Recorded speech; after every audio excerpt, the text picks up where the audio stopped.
Baik, jadi selamat sore.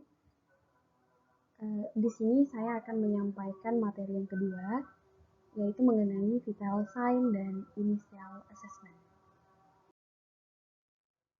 Untuk definisinya sendiri, untuk vital sign atau tanda-tanda vital ini adalah sekelompok dari 4 hingga 6 tanda-tanda medis yang paling penting yang menunjukkan status fungsi vital tubuh seseorang. Untuk vital sign ini sendiri itu meliputi suhu tubuh, denyut nadi, laju pernafasan, dan tekanan darah. Untuk tujuan dari vital sign ini sendiri, pengukuran ini dilakukan untuk membantu menilai kesehatan fisik umum seseorang, memberikan petunjuk kemungkinan penyakit, dan menunjukkan keadaan menuju pemulihan. Untuk yang pertama, untuk tekanan darah sendiri. Nah, jadi sebelumnya tadi sudah kita bahas apa saja yang termasuk dari pemeriksaan vital sign. Itu ada tekanan darah, denyut nadi, suhu, dan pernapasan. Untuk tekanan darah, kita mulai untuk bunyi jantung dan alat pengukur tekanan darah. Untuk alat pengukur tekanan darah itu ada beberapa alat yang bisa digunakan untuk melakukan pengukuran pada tekanan darah. Ada air raksa, kemudian tapi untuk air raksa ini sendiri untuk air raksa ini sendiri suatu alat yang dulunya memang sering sekali digunakan, tapi semakin seiring berjalannya zaman, untuk air raksa ini sendiri sudah mulai jarang digunakan, di mana sekarang kebanyakan orang sudah beralih untuk menggunakan uh, alat pengukur tekanan darah yang lebih canggih. Nah, bisa dilihat gambarnya di sini.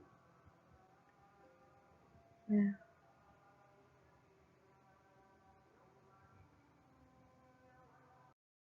untuk kriteria dari angka tekanan darah, untuk yang pertama kategori dari hipotensi. Untuk hipotensi ini untuk sistoliknya itu kurang dari 90, diastoliknya kurang dari 60. Untuk normal untuk tekanan darah normal itu berkisar untuk sistoliknya 90 sampai 120 dan untuk diastoliknya itu berkisar 60 sampai 79. Nah, ada juga untuk krisis hipertensif. Ini untuk sistoliknya dia itu 180 atau lebih. Dan untuk diastolik dia 120 atau lebih. Nah, untuk sistolik ini adalah darah yang menuju ke atas. Untuk diastolik ini darah yang turun. Selanjutnya untuk denyut nadi. Denyut nadi ini adalah ukuran untuk mengetahui berapa kali pembuluh darah arteri itu mengembang dan berkontraksi dalam 1 menit sebagai respon terhadap detak jantung. Di sini ada tabel untuk denyut nadi per menit setelah latihan. Di sini untuk ada laki-laki dan ada perempuan. Untuk laki-laki sendiri, di sini ada kisaran usianya dari 20 sampai 29 tahun, di mana untuk denyut nadi yang untuk denyut nadi yang dimiliki oleh laki-laki yang baik itu berkisar di bawah 76.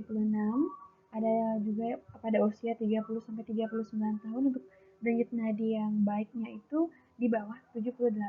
Untuk perempuan sendiri, di sini juga ada kisaran dari beberapa usia.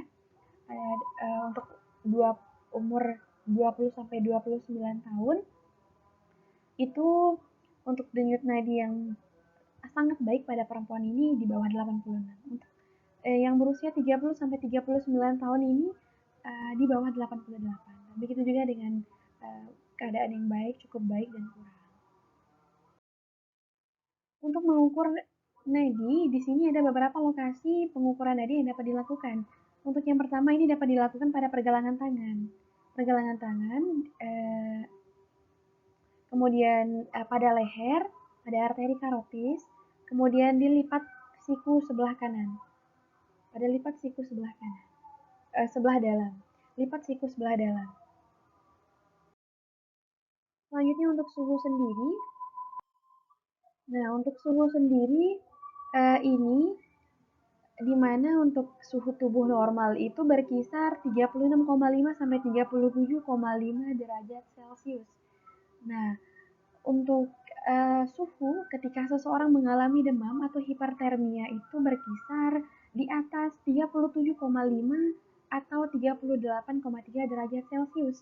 Jadi di mana untuk peningkatan suhu inti tubuh seseorang itu biasanya terjadi karena infeksi, sehingga suhu tubuh seseorang tersebut dapat meningkat.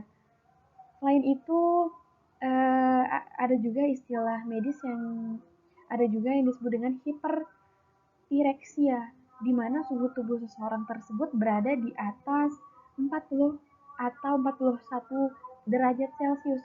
Di mana ini demam suhunya itu demam yang suhunya lebih dari 40 derajat Celcius. Selain itu, di sini juga ada hipotermia. Untuk hipotermia, eh, di mana keadaan suhu tubuh yang turun hingga di bawah 35 derajat Celcius. Untuk pengukuran dari suhu tubuh ini sendiri terdapat beberapa lokasi yang dapat dilakukan sebagai tempat untuk pengukuran suhu. Yang pertama ada oral atau mulut, kemudian di aksila atau pada ketiak, dan ketiga ada pada rektal atau pada dubur. Selanjutnya untuk pernafasan. Nah, untuk pernapasan ini sendiri terdapat beberapa jenis dari pernapasan. Terdapat pernapasan dada atau thoracal breathing, nafas diafragma atau thoracal abdominal breathing, kemudian nafas perut atau abdominal breathing. Nah, selanjutnya untuk frekuensi nafas normal yang diurutkan sesuai menurut usia. Untuk neonatus atau bayi baru lahir itu frekuensinya 30 sampai 60 kali per menit. Nah, untuk seseorang yang